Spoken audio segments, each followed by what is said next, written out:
परमात्मा कबीर देव जो है ये हमारे पाप कर्मों का नाश कर देता है। अब जैसे आप सोचते हो कि भी हमें ये हानि नहीं होनी चाहिए थी, हमें ये नहीं होना चाहिए था, तो फिर आप इस भक्ति का लाभ प्राप्त नहीं कर सकते। जैसे आप यहाँ आए हो, आपको 1 2 3 लाभ तो परमात्मा कबीर जी अपने कोटे मत देगा, ऐसा लाभ देगा आप सोच भी नहीं सकते कि मुझे ऐसा सुख हो गया। भगवान हे परमात्मा, अब यहाँ जो भाई बहन आते हैं जो 2 वर्ष 3 वर्ष के लग रहे हैं, 4 वर्ष के 5 वर्ष हो गए, वो शुरू में आते हैं तो ये कह जी हमारा ये नुकसान हो गया, ये लाभ नहीं होता, ये बीमारी होगी, ऐसा नहीं होता।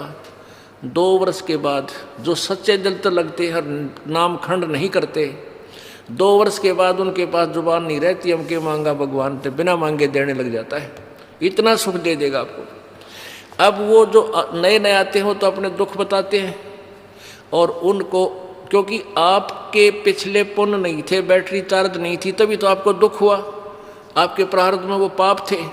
अब परमात्मा ने आते ही वो पाप काट के आपके सुख लिख दिए, तो अपने कोटे से आपको दिया।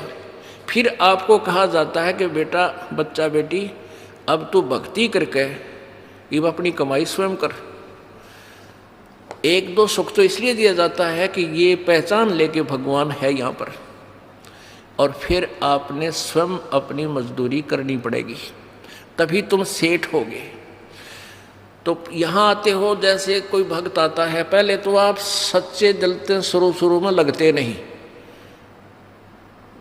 यदि आप शुरू से ही समर्पण कर दो और छोड़ दो सब पूजाओं को, देखना आपके ऊपर 1 वर्ष के अंदर वारे न्यारे कर देगा भगवान, लेकिन नहीं कर पाते। उसके लिए काल ने हमें कैसे बांध रखा है। जैसे एक परिवार में एक आदमी नाम ले लिया एक व्यक्ति ने, और 5 व्यक्ति अनुपासना करने वाले, तो आपके नियम को वो खंड करवा देते हैं, और फिर आपको हानि होनी बराबर रह जाती है, वो लाभ पूरा नहीं मिलता। फिर आपको समझाया जाता है, दृढ़ किया जाता है कि ये पूजा मत कर, अनुपासना नहीं करनी है। परमात्मा कबीर जी कहते हैं 100 वर्ष तक सतगुरु पूजा, एक दिन अनुपासी, वो अपराधी आत्मा फिर पड़े काल की फांसी।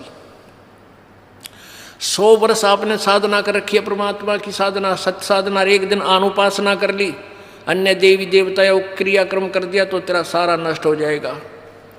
वो अपराधी आत्मा फिर पड़े काल की फांसी, यानी वो पिछला किया हुआ नष्ट नहीं होगा, लेकिन काल के जाल में फंस गया, नाम टूट गया, और काल फिर तेरे पिछले पुण्य के आधार पर तुझे नचाएगा, स्वर्ग में देवता बना देगा, ब्रह्मा विष्णु महेश बना देगा, पदवी दे देगा। फिर आपकी मलाई जो बैटरी डिस्चार्ज हो जाएगी, फिर गधे की योनि दे देगा, यानी काल की फांसी में फिर रह गया। तो ये साधनाएं आपने जो हम बताते हैं शुरू में ही, प्रारंभ से ही दृढ़ निश्चय करके आओ, और सब आप अनुपासना को और सब मर्यादा जो आप हमारे नियम को भंग करती हैं, इनको तुरंत त्याग दो, और फिर देखना।